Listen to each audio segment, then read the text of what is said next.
Hello students, आप सभी कैसे हैं। आप सभी का मेरे इस वीडियो में स्वागत है। आज हम इस वीडियो के माध्यम से थर्मोडायनेमिक्स का एक इम्पॉर्टेंट टॉपिक है एंथैल्पी। तो हम एंथैल्पी के बारे में आज जानने की कोशिश करेंगे कि एंथैल्पी क्या होता है। एंथैल्पी से रिलेटेड सारी बातें हम सीखने की कोशिश करते हैं। तो आइए सबसे पहले हम लोग जो है एंथैल्पी की क्या परिभाषा हो सकती है उस पर चर्चा करते हैं।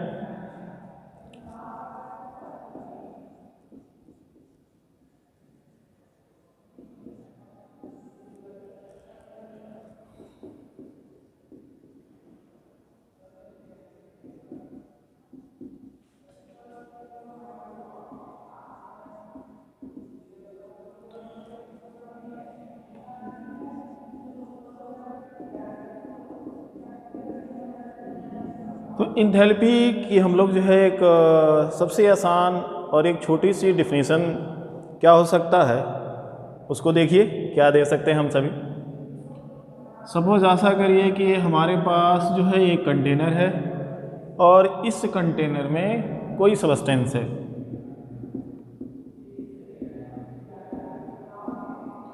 कोई भी सब्सटेंस का मतलब इसमें आप सॉलिड भी ले सकते हो, लिक्विड भी ले सकते हो, गैस भी ले सकते हो। ये कंटेनर है, इसमें कोई सब्सटेंस रखा हुआ है। तो अब हम बोल देंगे कि ये जो हमारे पास ये सब्सटेंस है इस कंटेनर के इनसाइड, तो ये जो एरिया है वो एक सिस्टम मान लेते हैं। क्या मान लेते हैं? एक सिस्टम मान लेते हैं। क्या है? सिस्टम। ये सिस्टम है। अब इस सिस्टम के ये जो सिस्टम का एरिया है, ये जिसको हम सिस्टम बोल रहे हैं, इस सिस्टम के अंदर जो है क्या हो, कौन सी एनर्जी हो? Heat energy. Heat energy. Heat energy. अब हमारे पास क्या कंडीशन होना चाहिए? हीट एनर्जी के लिए क्या कंडीशन होना चाहिए? तो कंडीशन होना चाहिए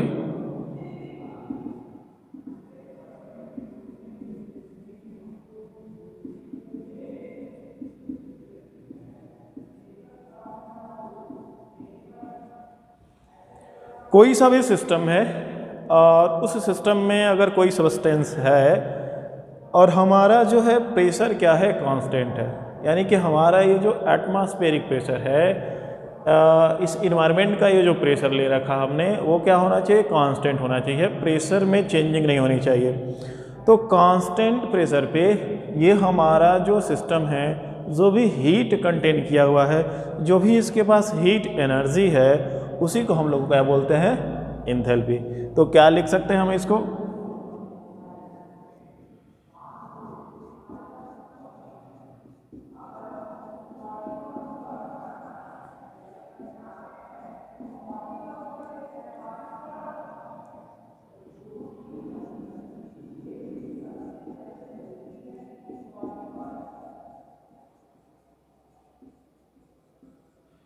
कांस्टेंट प्रेशर पे सिस्टम का जो हीट एनर्जी होगा उसी को हम लोग नाम देते हैं क्या है? एंथैल्पी। और इस एंथैल्पी को जनरली हम जो है H से रिप्रेजेंट करते हैं। एंथैल्पी को H से रिप्रेजेंट करते हैं। तो ये आप एक सिंपल डिफिनेशन जो है एंथैल्पी की दे सकते हैं, ये जनरल। तो एक बार फिर से देख ले रहे हैं, ये हमारा सिस्टम है। सिस्टम के पास क्या है? हीट एनर्जी है।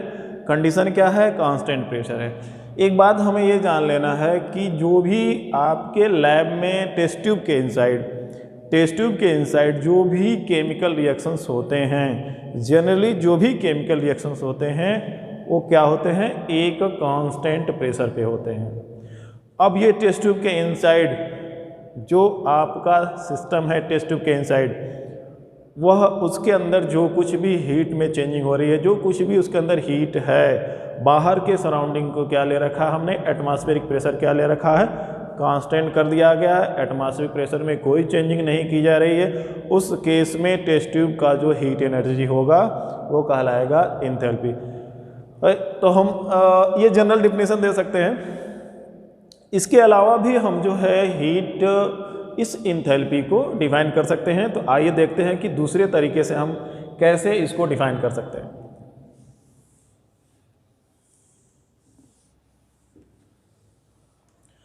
तो करना है क्या है हमें? एक हमारे पास जो है ये मैथमेटिकल एक्सप्रेशन है H equal to U plus P V. ये जो मैथमेटिकल एक्सप्रेशन दे रखा गया है, ये जो इक्वेशन दे रखा गया है, इस इक्वेशन के द्वारा भी हम इस एंथैल्पी को डिफाइन कर सकते हैं। मतलब क्या, हमने ये जो इक्वेशन दे रखा है, ये इक्वेशन ही इस एंथैल्पी की डिफिनीशन है। सिंपल सा, इस इक्वेशन के द्वारा जो एंथैल्पी की जो डिफिनीशन हो सकती है उसको हम लोग देखें, उसको हम लोग समझने की कोशिश करते हैं। अब सपोज ऐसा आप लोग करिए, सपोज इमेजिन करिए कि यहाँ पे जो है सिस्टम नहीं है, यहाँ पे सिस्टम नहीं है। अब हमने क्या कर दिया हुआ है, यहाँ पे सिस्टम लाया है, इसके अंदर मान लीजिए गैसियस सब्सटेंस है, गैस है, सिस्टम नहीं था, अब हमने सिस्टम यहाँ पे लाया है। तो देखिए अब यह क्या जानते हैं, हम लोग क्या जानते हैं कि ये जो सिस्टम की एनर्जी होगी, इस सिस्टम की जो एनर्जी होगी उसको हम लोग क्या नाम देते हैं,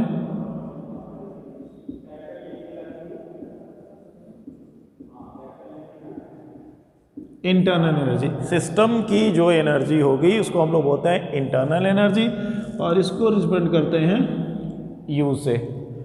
ये इस सिस्टम की इंटरनल एनर्जी होगी। अब ये दूसरी बात क्या है कि हम जो है यहाँ पे सिस्टम नहीं था और हमने सिस्टम यहाँ लाया, सिस्टम को हमने बनाया, सिस्टम को इस सराउंडिंग से, इस यूनिवर्स से अलग किया, आइसोलेट किया।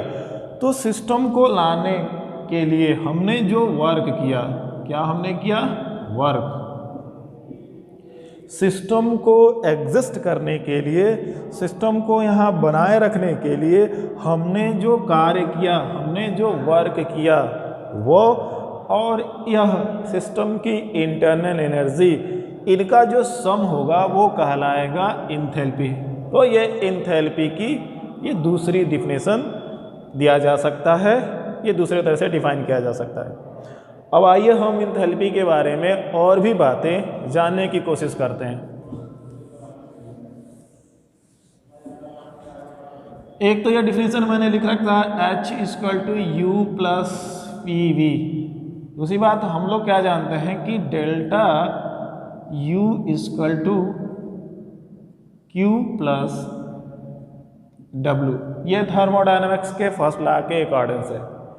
दूसरी बात ये जो है वर्क बराबर हम लोगों ने क्या पढ़ा हुआ है, minus P delta V, minus P delta V work.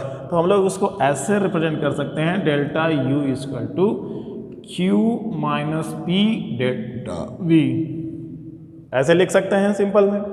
ये इसको रीअरेंज किया गया है, कोई विशेष इसमें चेंजिंग नहीं है, रीअरेंज किया गया है।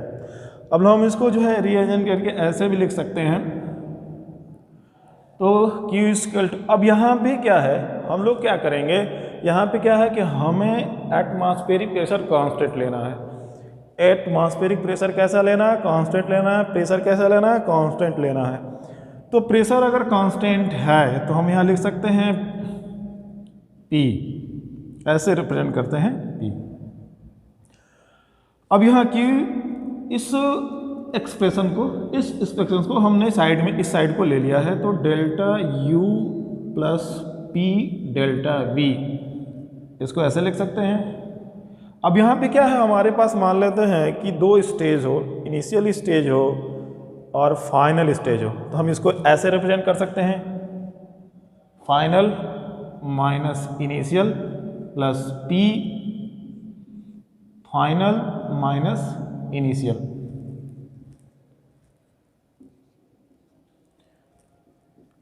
इसको मैं रीअरेंज ही कर रहा हूं, तो इसको ऐसे लिख सकते हैं,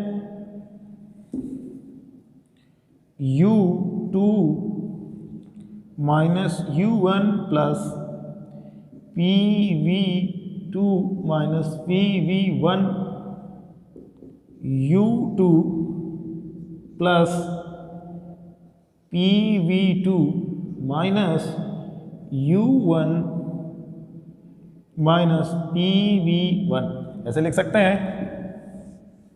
अगेन इसको लिखते हैं यहाँ पे,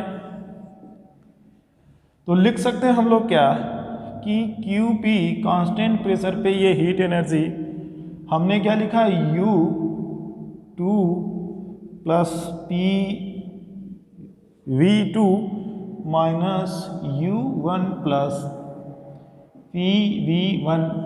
अब यहाँ हम देख रहे हैं क्या, ये हमारा ये जो मैथमेटिकल एक्सप्रेशन है, ये मैथमेटिकल जो टर्म है, इसी को हम लोग क्या नाम देते हैं, एंथैल्पी।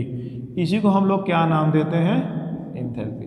तो हम लोग लिख सकते हैं QP equal to H2 minus H1 equal to delta H।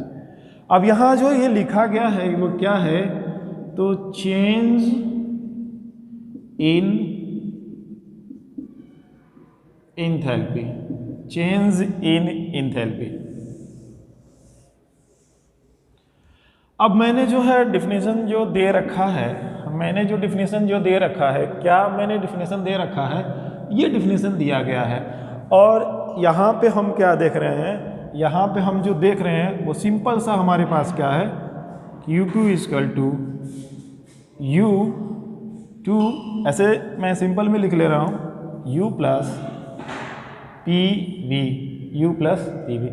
अब यह हमारे पास क्या लिखा हुआ है, तो ये हमने लिख रखा, क्या लिख रखा हुआ है यहाँ पे, एंथैल्पी, कांस्टेंट प्रेशर पे हीट, तो हम यहाँ पे लिख सकते हैं H। ये इक्वेशन हमारे पास जो है, ये इक्वेशन जो हमारे पास है, इसको लिखते हैं, इस तरह से लिख सकते हैं। और यही डिफिनेशन जो है यहाँ मैंने आपको बताया। अब ये क्या है कि दूसरी अगली बात क्या है कि कोई भी आपका एंथैल्पी हो या इंटरनल एनर्जी, एंथैल्पी हो या इंटरनल एनर्जी, वह डायरेक्ट इसका कैलकुलेशन नहीं हो सकता है। हम क्या कैलकुलेट करते हैं, चेंज इन एंथैल्पी या चेंज इन इंटरनल एनर्जी, इस बात को हम लोग कैलकुलेट करते हैं, ना कि सिर्फ यह enthalpy, change in enthalpy calculate करते हैं। तो इसको लिख सकते हैं, change in enthalpy is equal to change in internal energy plus change in PV term, PV term. अब हमारे पास क्या है कि एट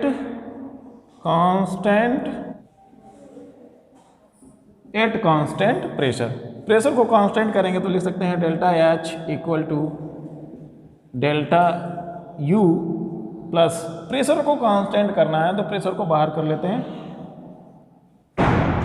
ऐसे लिख सकते हैं कांस्टेंट प्रेशर पे। अगर हमें कांस्टेंट वॉल्यूम पे लिखना है तो क्या लिख सकते हैं, at constant volume. Volume constant हो तो हम लोग लिख सकते हैं delta H change in enthalpy, change in internal energy plus V delta P। तो जो मोस्टली केमिकल रिएक्शंस हैं, मोस्टली केमिकल रिएक्शंस जो होते हैं, मैक्सिमम जितने भी केमिकल रिएक्शन होते हैं वो कांस्टेंट प्रेशर पे होते हैं। तो ये इक्वेशन हम अप्लाई करेंगे, ये सिंपल सा इक्वेशन अप्लाई करेंगे। तो ये एंथैल्पी से रिलेटेड ये कुछ टर्म्स हैं, इसको आप लोग नोट कर लीजिए।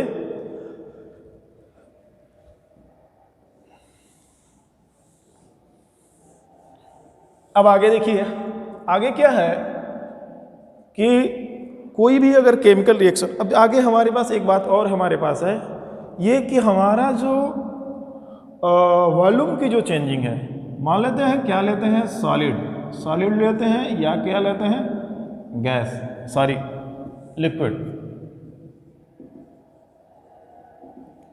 सॉलिड लेते हैं या लिक्विड लेते हैं, सॉलिड या लिक्विड लेते हैं। अगर इनको हीट दिया जाए, सॉलिड या लिक्विड को क्या दिया जाए, हीट, तो इनके वॉल्यूम में, इनके V या इनके जो वॉल्यूम में कोई विशेष चेंजिंग नहीं आएगी। लेकिन अगर आप जो है क्या लेते हैं, गैसियस सब्सटेंस लेते हैं, इसको हीट करते हैं, तो इसके वॉल्यूम में सिग्निफिकेंट चेंजिंग आएगी। सॉलिड और लिक्विड को हीट देने से इसके वॉल्यूम में कोई विशेष चेंजिंग नहीं आती है, सिग्निफिकेंट चेंजिंग नहीं मिलती है।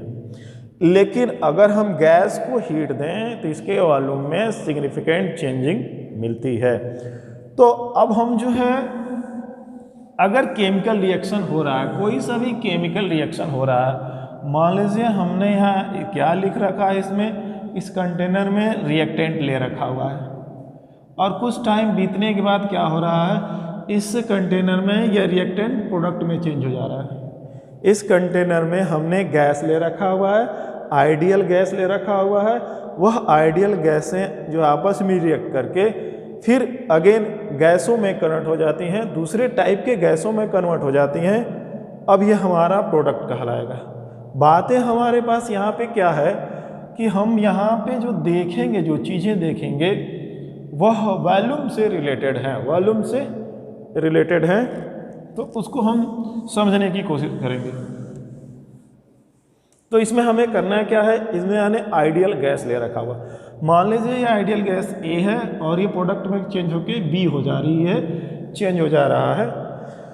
अब इसके लिए हम आइडियल गैस इक्वेशन क्या लिख सकते हैं, लिख सकते हैं P V A equal to N A R T. V क्या है, वॉल्यूम है।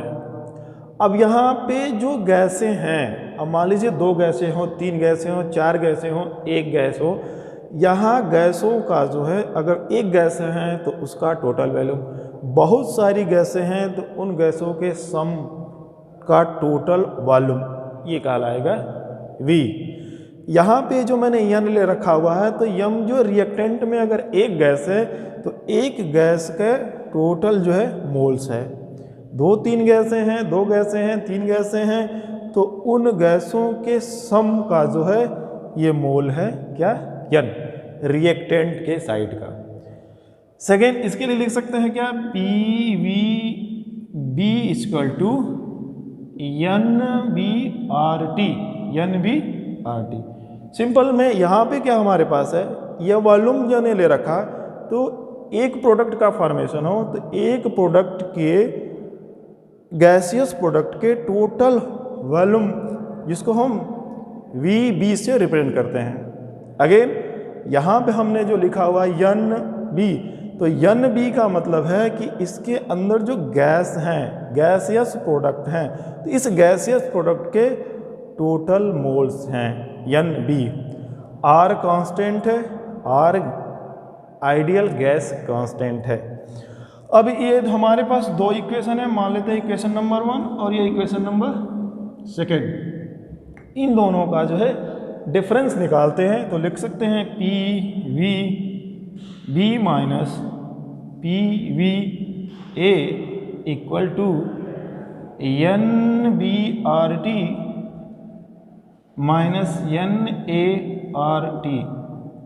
Again P delta V equal to delta N R T. इसके पहले मैंने जो इक्वेशन आपको दे रखा है, तो इक्वेशन मैंने क्या दे रखा है आपको, delta H equal to delta U plus P delta V. Condition क्या हमारे पास है, कांस्टेंट प्रेशर, कांस्टेंट प्रेशर। अब यहाँ देखिए ये जो टर्म है, इस टर्म को आप देख रहे हैं, यहाँ पर भी ये टर्म है, और मैंने जो है दोनों का जो है प्रेशर कांस्टेंट लिया है। केमिकल रिएक्शन किस पे हुआ है, तो एटमॉस्फेरिक प्रेशर पे। एटमॉस्फेरिक प्रेशर को हमने चेंज नहीं किया है इस केस में रिएक्शंस के ड्यूरिंग। तो कांस्टेंट प्रेशर पे हमारे पास ये जो टर्म आया है, तो इस टर्म को हम यहाँ पे लिख सकते हैं, तो delta H equal to delta U plus लिख सकते हैं डेल्टा एन आर टी। अब आइए बच्चों, हम जो है ये जो टर्म यूज़ किए हैं, टर्म क्या यूज़ किए हुए हैं यहाँ पे, अभी इक्वेशन में टर्म यूज़ किए हैं P V A equal to N A R T. तो इस V का क्या मतलब है, वी ए का मतलब है total volume of, total volume of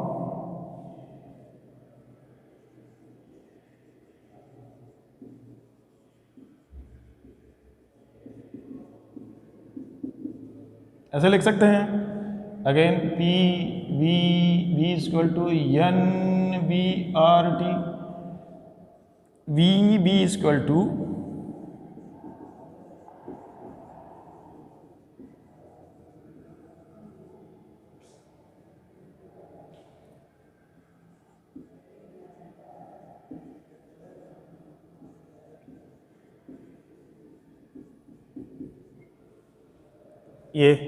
ये कुछ टर्म के जो है स्टेटमेंट्स हैं। तो बच्चों एंथैल्पी से रिलेटेड आज इतनी ही बातें, बाकी जो है बातें अब आगे आपको बताई जाएंगी। Okay, thank you students.